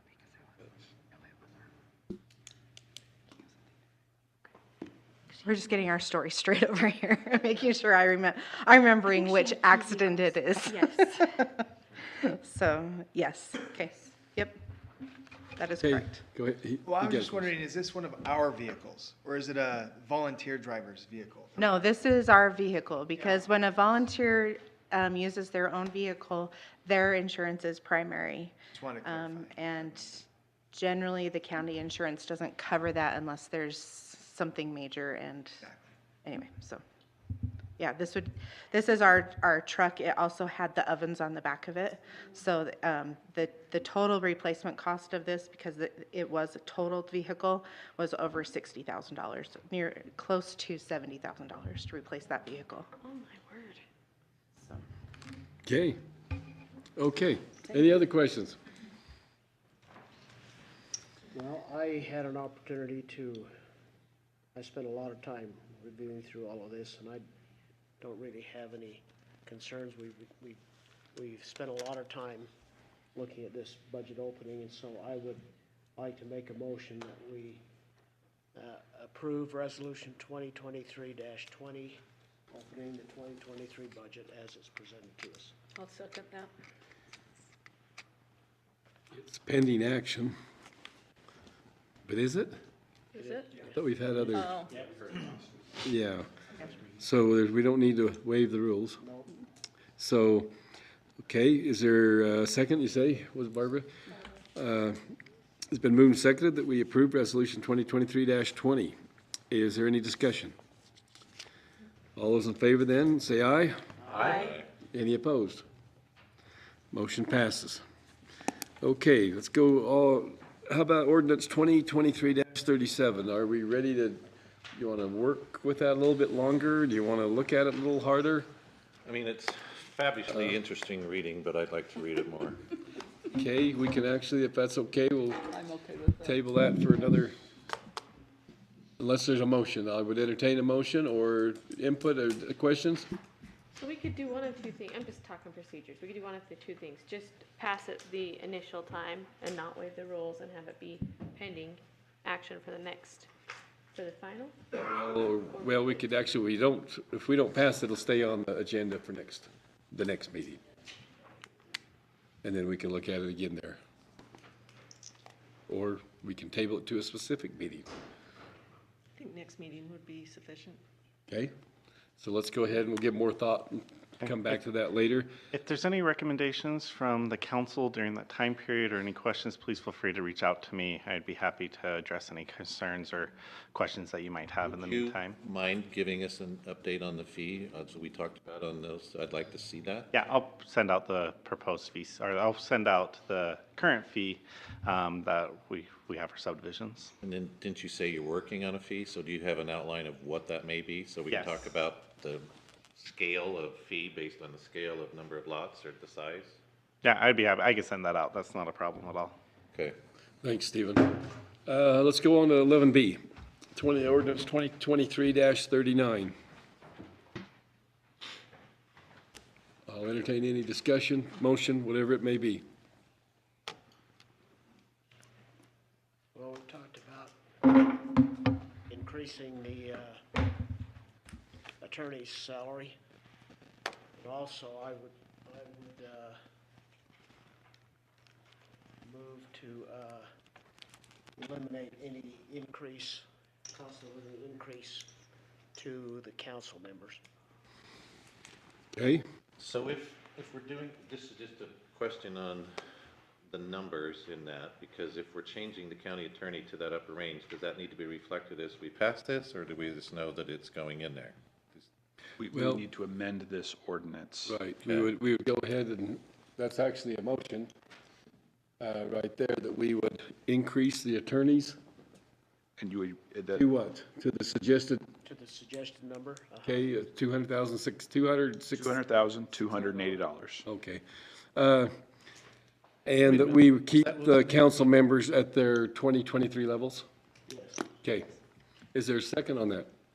I'll second that. It's been moved and seconded that we keep the county council members at the 2023 levels and the county attorneys up to the 200,000, 280. 280.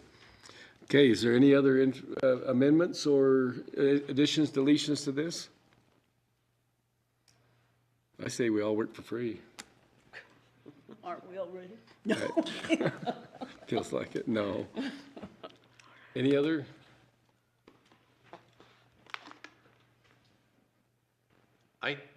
So I had in my mind the number for the attorney was different, but that's That's what's in the email.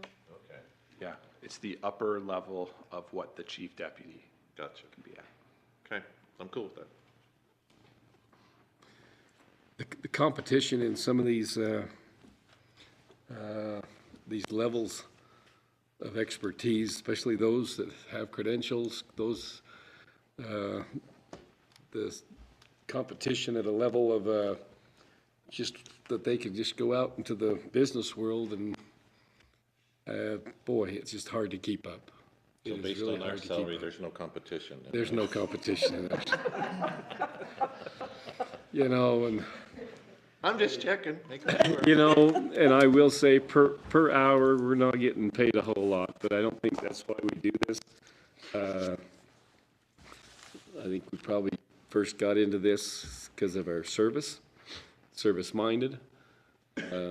If you're in here to get rich, you ought to probably look for another job.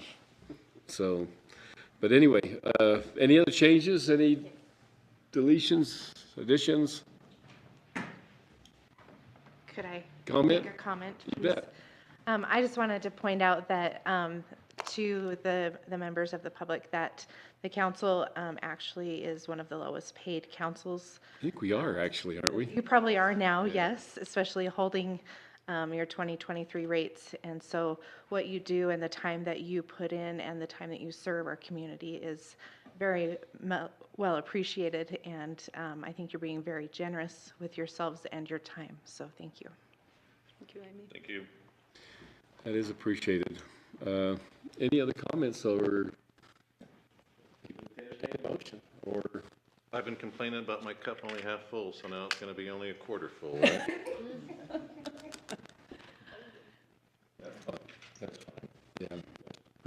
Tamale. That was the motion, I thought. Well, no, the motion changed actually the numbers. Now we need a motion. We need to vote on Carl's. Oh, we haven't voted on that? We haven't voted on Oh, Carl's. okay. But we have. Okay, I thought we did. So, all those in favor of that motion changing those amounts as such, say aye. Aye. Any, buddy against that? Say nay. Last chance. Okay. Well, it's now open for a motion to either pass it or hold it off, or is that your pleasure? I don't see any reason to hold it off, so I would make the motion also then to pass the Amended version? the amended version of ordinance 2023-39. By waiving the rules. Suspending. I will second that. Moved and seconded that we waive the rules and we pass ordinance 2023-39 as amended. All in favor, say aye.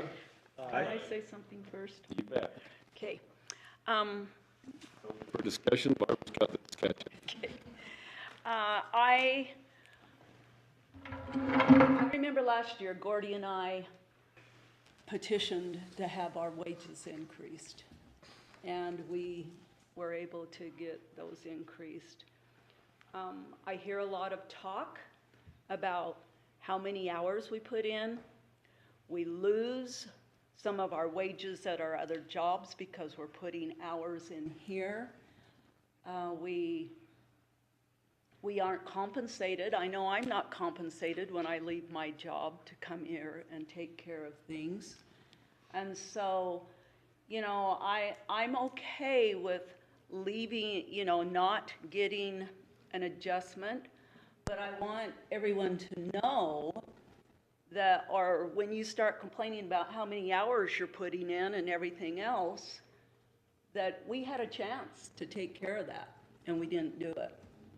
And so, like I said, I'm okay with not getting the raise, but also for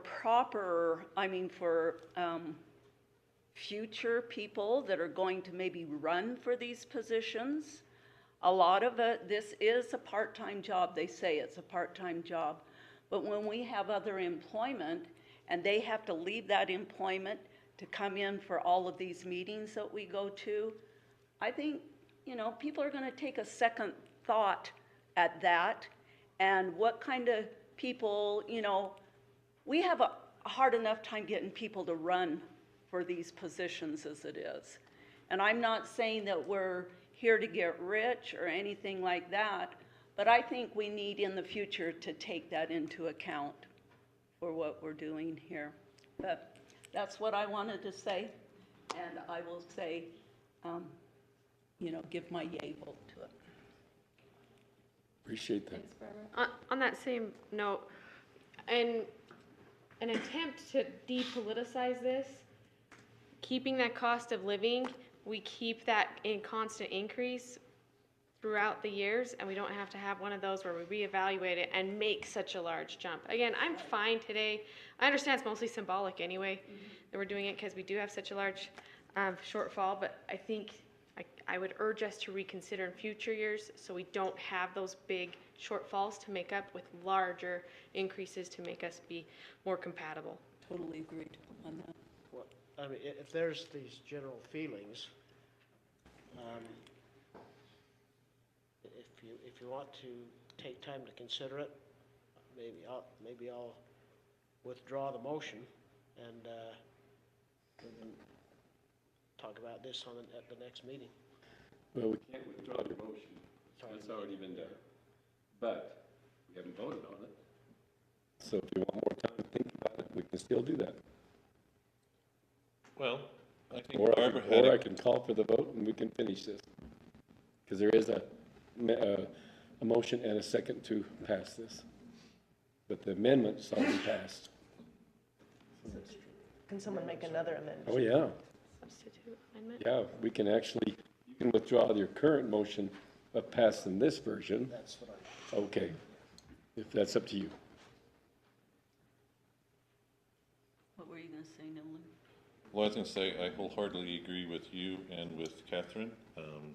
We talked about the fees, or hopefully the pays helping to bring somebody into it, but I think is what Carl is looking at is we as a council are looking at a deficit and we're trying to say, okay, we're willing to help on this. It's not the Right, fact. that's a symbolic Yes, gesture. exactly. I So I get just that. want to bring that out, so. Yeah, and that's, I guess what I was trying to say. I know we're looking at a real problem here with our budget, but I just wanted to express my feeling on that, and I am willing to forego what we need to do in order to help our budget. So, yeah. Okay, any other discussion? Okay, then without the withdrawal of that motion, then we'll continue. I'll ask for the vote. All those in favor of the motion of ordinance 2023-39 as amended, say aye. Aye. Any opposed? Motion passes. Okay. That'll be in the paper tomorrow. Okay. Anyway, how about ordinance 2023-40, that franchise agreement? Initial proposal? Any questions that you might have, or Matt can come back up? Can I ask Matt a question? Yeah, Matt will come back up. Is this SOP? I mean, what's your input on this? I mean, I got to say honestly, as a council member, I'm not. Yeah, it is, and I wish we could have one of these with every utility company that's in the right of way, and that would be our goal. So we're grateful that All West approached us and said, hey, we want to get started on the right foot. Here's a franchise agreement. And so they've came in asking for the franchise agreement before they've been trying to stick their utilities in our right of way. We wished we had a utility, every utility company that has stuff in our right of way, we wished we had one, and we're working towards that. Okay, it said communication in there, and that hits me is when it comes down to utilities. Are we talking just communication, or it's line of communication between the utilities and the county? Can you clarify that for me? I can, and again, Nolan, there is a representative from All West here, Phil, so if you did have some specific questions, but I don't know a ton about All West, but All West is just a smaller communication company. I think in Utah and Wyoming, they have about 20,000 people that are part of their subscription, so they're not a big, giant utility company, but they have internet, they have long distance, they have probably landlines, video, those types of things. So it's a smaller telecommunication company that's trying to expand probably more in the fiber, is what my understanding So any other companies that are thinking about any of that, you won't approve them to even put anything in the right of way until a franchise agreement is in place, right? That would be our goal. Okay. Okay. Sometimes that's not always possible, but that's our goal, is to make sure that we're. Well, it could be possible. Some of those guys already have. Yeah, existing ones, to go get those back, you see, any new one that comes in, Yep, probably pretty easy to grab. that's correct. Okay. Okay, any other questions, or I'll entertain a motion, or? I'd make a motion that we approve, that we suspend the rules and approve ordinance 2023-40. I'll second it. Move and second that we suspend the rules and then approve ordinance 23-40. All in favor, say aye. Aye. Any opposed? Okay, let's go to resolution 2023-24. And I believe, So go ahead, Micah. this resolution came about, was contacted from by the finance department. Every year, at least in the last few years, the county council has passed in the budget money for end-of-year Christmas bonuses for all employees. And that includes last year for this year, 2023. But then this year, the council passed an ordinance requiring that any pay beyond the employee's base pay be approved by the council. Christmas bonuses are not part of an employee's base pay, though they are budgeted for in the budget. And so this resolution approves Christmas bonuses for all employees in the county except for elected county officers. Elected county officers need to have that approval through ordinance and a public hearing. So if the council wants to approve Christmas bonuses for elected officials, there would need to be a hearing scheduled. The amounts for full-time and part-time employees are in the resolution. It's just a standard bonus, just depends on whether you're full-time or part-time. So that's the, Mike, are those bonuses subject to withholding taxes?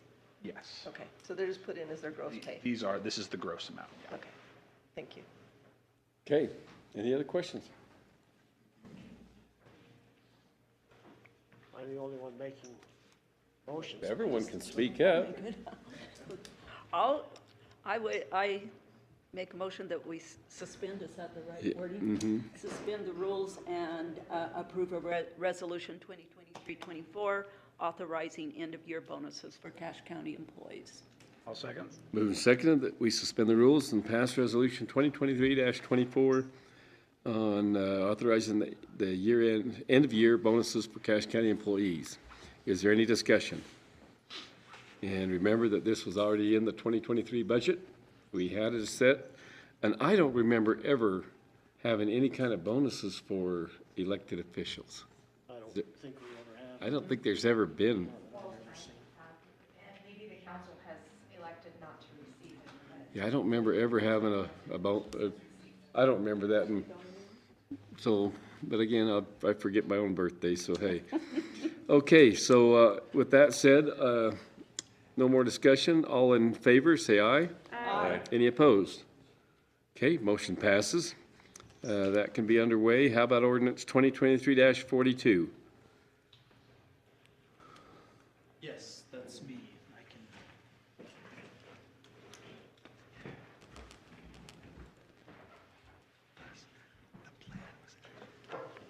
can.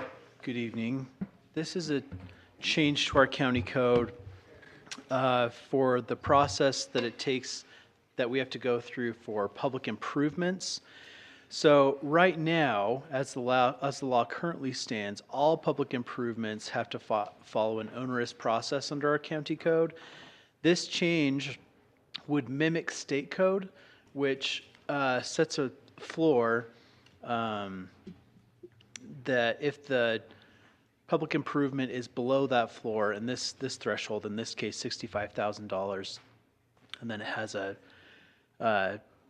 calculated after this year, changes by percentage to account for inflation. So if it is below that floor, then it doesn't have to follow the same process, it follows a simplified process. The reason for that is if we want to add a wall or do a minor improvement, change a sink, or any minor improvement currently under our current code has to follow a really onerous process. And so making this change would streamline the process and allow minor improvements to be made without engaging in such a rigmarole. to use a turn of phrase. Regarding public improvements. Correct. I like Improvements to public buildings. Yeah. where in the resolution it talks about, or ordinance, I guess, it talks about using local providers, service providers, Keeping the money local. keeping it local. That's correct, and that already exists under our code, so, and we fully intend to continue Okay. fostering that. Appreciate the input there. Anybody, any wishes or questions, whatever? Boy, I feel like a dentist sometimes. Pulling Trying to- teeth. Yeah, pulling teeth, trying to get you guys to speak up. Let's go. I'd move that we, let's see, we got to suspend the rules on this one as well. Yep. And adopt resolution, or ordinance 2023-42 as presented. I'll second. Moved and seconded that we suspend the rules, pass ordinance 2023-42. Any discussion? All in favor, say aye. Aye. Any opposed? Motion passes. How about the holiday schedule? Can we adopt that one quicker? Have we seen it? You've all seen that? Yep. Okay, And I bet you, sorry, but it is subject to change. yeah. Once in a while. Yeah. Okay, I move that we adopt, suspend the rules and adopt the 2024 Cache County Council meeting and county offices holiday schedule. Second. Moving second that we adopt the 2024 Cache County Council meeting and county offices holiday schedule. All in favor, say aye. Aye. Any opposed? Okay. Now, who's going to talk CJCC? You going to share some things on that real quick? Because that plan has already been sent in, and this will be quick. Yeah, I'll make it quick. The CJCC is the Cache County Criminal Justice Coordinating Council. It is a state-mandated organization, pretty recent. We have two members of the council, Chair Erickson and Councilwoman Goodlander, both on it, but then other individuals involved with the criminal justice here in the county. The primary mission of the cache of any CJCC in the state of Utah is to develop a strategic plan to for criminal justice in that county. And so this is the strategic plan. It's already been passed. The council does not need to take any action. If they want to make a motion and pass their approval, that they're welcome to do that. But it already has been passed by the Cache CJCC. It has a few primary portions: reducing recidivism in Cache County, expanding county probation, the creation of the Cache Valley Unified Support Team, that's the Bear River Health Department, and the upcoming Cache Box Elder Rich County Receiving Center that'll be here in Logan, and then a county criminal justice resources map, which is here. So this was passed earlier this month. Chair Erickson is also the chair of the CJCC, and so he's already signed. It's been submitted to the CCJJ. If there weren't enough C's already. And so it's already been submitted to the CCJJ, which is, Taylor, you may need to help me out what that stands for. Criminal Justice Coordinating Council, yeah.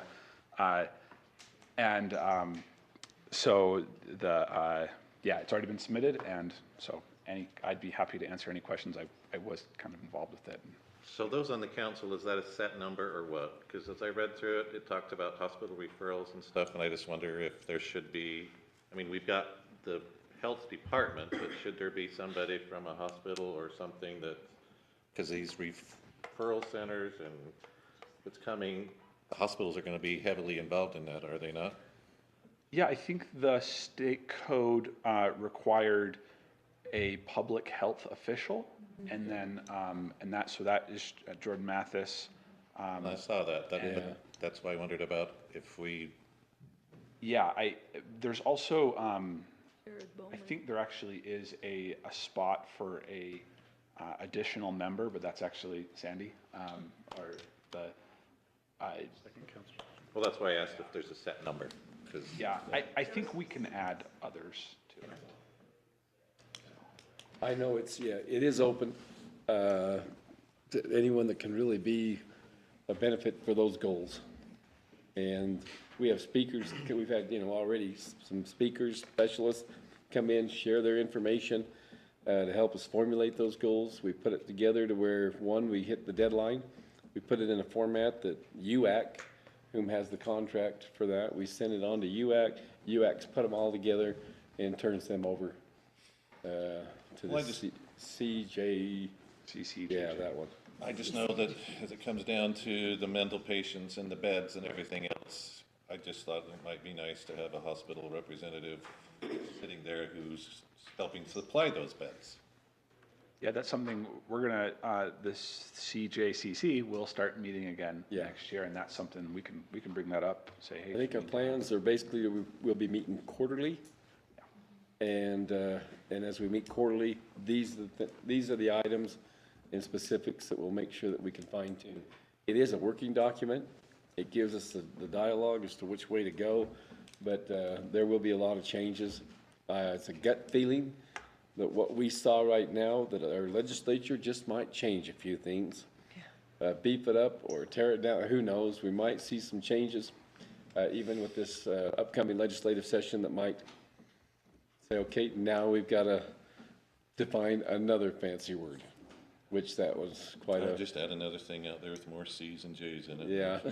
So, but it is a fix, and I think it's a pretty good fix to the JRI system, debunkle and, or debunkle, and that's quite a thing that we can hopefully start saying goodbye to in a great sense. So let's, any more information on that you need, or you read through it? It is sent. As you do have questions, please talk to Sandy and we'll get it. I know all the answers. She'll have all the answers. So we appreciate that. Okay. Let's head on down. Do we need to take any action on that? Well, yeah, actually we would. That would be good if we could have approval of that. If you read through that. Okay. And I'll second it. Moved and seconded that we approve the Cache County CJCC strategic plan that was sent in. All in favor say aye. Aye. Any opposed? Okay, and that kind of gives a little bit of a stamp that the Cache County Council is behind that. So employee Christmas dinner, real quick. Anybody, we could probably, supposed to also try to call in and let Amy know. Jot form. So, Google Doc. Yeah, there's Google Doc on your email or just email me. I just Okay. emailed her, yeah. thank you. Council member reports real quick before we go up to executive session. I'll make note, we had a budget committee meeting yesterday to kind of talk over what we saw today and everything checked out there. Everybody's good conversation about where we're looking to make some maybe changes in the future, but pretty good workshop. And yeah, I think that's it for today. Okay, Sandy? Just to let everybody know, there is new legislation that came out last year about Code Blue, which refers to when the temperature goes below 15 degrees. And counties of the first and second class have specific requirements. We are a third-class county. We are not required to provide shelter, but with the cold weather, the LHC, the Homeless Council, was very concerned, and so we spent quite a bit of the day yesterday gathering volunteers. The Veterans Center opened up last night. We had volunteers there all through the night, and they will be there the next 2 nights, taking in anybody who needs a warm place to be. The warming center doesn't open officially until December 4th. After Thursday, there is not projected to be any inclement weather that goes below 15 degrees until the 4th. So we're hoping that these 3 nights will be sufficient, but it was quite a big project, and thank goodness for the volunteers from the warming center and Wally Odd, and it all came together really quickly. So they were open last night, they're open tonight and tomorrow. Thank you. Awesome. Sandy, did you say that's for anyone? Anyone? No, not affiliated with being a veteran? Nope, there is no qualifications. If you need a warm place to be, they're open all night. Carl? Nothing tonight. Barbara? Just Board of Directors meeting for UAC. I had a little report there that they had really good meeting, and As Mr. Benson put out there, they will be changing the members for the board of directors from each county for this coming year, so other than that, that's all I have. I believe you're appointed for 2 years, right? Am I? Well, weren't you, or for 1 year? Is it 1 year? I don't know, I can't remember. We'll have to look at that. Yeah, I'll We'll take look it at that. another year if Okay. that's what you want. but- Now, we'll take a look at that. We'll make Okay. sure that we have an appointee and Okay. let you act know, so. Nothing. Catherine? So I've been on a few calls with Alex Buxton regarding the bond. We did a call just this past week, and we're in the process of refining all of the documentation for the presentation for the next step in the process, which is to get our credit rating. And so I've talked to him about it. He just needs to know so we can set the appointment with Standard & Poor, how we're going to proceed on that. And so I said I'd bring it to the council, we could discuss it. I think most of you talked to him down in St. George, and so then I talked to him, and David Zook had reached out to me about going. I don't know if it's just because of my career in finance.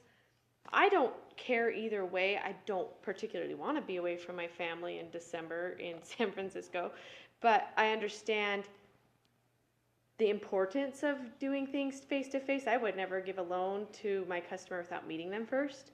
So I understand there is merit in the presentation because this is going to be something we're going to do multiple times, right? This is just one of the applications we're going to have to submit for a bond since it's only a portion. So I think I've gone back and forth on this quite a few times because I thought, well, I want to do it 100% through Zoom or some way electronically. Then I thought, well, okay, if I'm in those shoes, I'd like to establish that first impression. You already have that impression, then you can do the subsequent ones via technology, and that would be fine. So I think we just have, as a council, should have that discussion and decide so we can let him know. He has a tentative date for that presentation on, I think, the 11th of December, whether that be via Zoom or some other technology or in person, but he saddled it to kind of fly. The idea would be, if we're going to be in person, to fly in on Sunday evening, do the practice over breakfast of the presentation, go over what points will be covered by which individuals, have the appointment set for around 11, hit lunch, and fly home, kind of a thing. And that, so he hasn't tried to really steer me either way, but I also see merit on both of those. I don't think the expense is very attractive for any of us to go there. So what do we want to decide as a council for that? So we can give him that answer and help him to facilitate that. We talked at length about that, and he really was somewhat ambivalent as to whether or not it was really needed to be, really essential to be presented in person. And I thought about what you and I talked about. S&P isn't making us the loan, because all they're doing is Giving us our credit rating. giving us a credit rating. Right. And the numbers tend to speak for themselves. And so I guess I'm still inclined to do it via Zoom and not. Well, how many would be involved? We need somebody from the finance department, wouldn't we, or what's going on here? How's We would that? take three. Three. Three people would go. And also, the expenses would all be taken from the proceeds of the bond. It would not be out of the county budget, just so that everybody understands that there's, built into the bond is an expense that would go to Alex Buxton and those that are facilitating this, and it would be included, the cost would be included in that. I kind of my personal opinion, I kind of feel, I lean a little bit more towards what Catherine was saying, that if they went the first time and established that relationship, I talked to one person down at UAC who was familiar with the process that said, sometimes a personal relationship can make a difference from a AA to a AA plus. Like, it really can be the one deciding factor that saves you, could be thousands of dollars in interest. If that's the case, I think it'd be worth going the first time and then subsequently doing it over technology. I think that would be more where I lean, but I'm open to whatever. I also understand there's, that if it really doesn't make a difference, then it's not worth the money. So, but that's kind of an unknown factor. It's hard to decide, but You've been very involved in that, Carl. What's your yeah. final opinion on the Well, bonding? As I say, for S&P, I think the numbers will speak for themselves. And that's what they're gonna base their rating on is the numbers. The numbers rather than personality. Well, let's hope. I was going to say, never ever underestimate, I think, the personal approach on things. I feel like that's yeah. I mean, Numbers are speak loud. I know what But you're coming from. it can as also far go as the other that. way. Yeah, that's true. And I don't know why I was nominated. And it's fine. Somebody else can go if they want to. But it was brought to me, and I thought, well, I just thought it was because of where I'm. Yeah, well. Anyone can go. Your name was suggested. Yeah. So again, it doesn't. I don't want to call. I don't know. I know I'm gone the whole rest of that week, so I'm not gonna go. Yeah. So, Well, maybe it's where, I mean, you talked about flying in Monday morning. Yeah, when I talked to Alex, he's like, that would be so hard. Just Alex has done this a lot of times. So, and I said, hey, I would love to fly in the same day and fly out. And he said, you could maybe do that. He said, I would really like to work together, get together as a team that's going to present, including him, and practice at first. And he said that would really make it so it would be really hard to If he's concerned about collaborate. practicing it, maybe it would be beneficial to go in person. I think you and Zook and It'd be Maggie then. Maggie. Yeah, you and Maggie. well, I think Craig McAllister has a lot to do with this, doesn't he? I think A lot of they input. kind of tried to include His Craig when understanding we of the did finances, because those numbers come from his office. I don't know. The way Craig explained it to me was they only included him because we weren't sure if Maggie was going to be here yet, but that it really was her focus. Okay. But we can check on that with Craig too, because Okay. I don't know that for sure. Why don't we move that way then? Let's Yeah. go ahead and tell Alex that we'll put together whoever's going to go. Okay. I'm in favor of the Zoom myself, so. Yeah, But I think you could do the same thing. We could even have a few more people involved in the process here. So, Do you have something to say? comment? Not on this topic, but on another one, if you have a moment. Okay. So, but the majority of you say okay then to go ahead and get that team put together to send? Yeah. I think I would vote for that. I have confidence in Alex, and if he's Not the money saying we're a talking about, let's personal do it right. interview, then Best we I'm can. saying, okay. Will you pass that on then, Yeah. Catherine? Thanks, Yeah. Catherine. I will. Doing call your him tomorrow. schedule no matter what, right? Then come back the next day to meetings. Yeah, Here. exactly. Okay, other than that, any more other council members? Catherine, anything else that you had? Was that it? That's everything, Okay. thank you. You had a comment. By way of introduction, our new. Oh, she's here. Administration Supervisor is here with us. She's been here the whole meeting. This is Maggie McInerney. Just wanted to make sure that, some of you have met her already. I want to make sure that all of you have a chance to see her. This tonight may not be the opportune moment, but please go out of your way to say hello to Maggie and welcome her to the county. Thank you. Thank you. Thank you. Glad you're here. Welcome. Yes. Good. Well, if that's it, then I will entertain a motion to go into executive session. So moved. Second. Move second, we go to executive session. All in favor, say aye. Aye. All opposed? Motion passes. We'll go into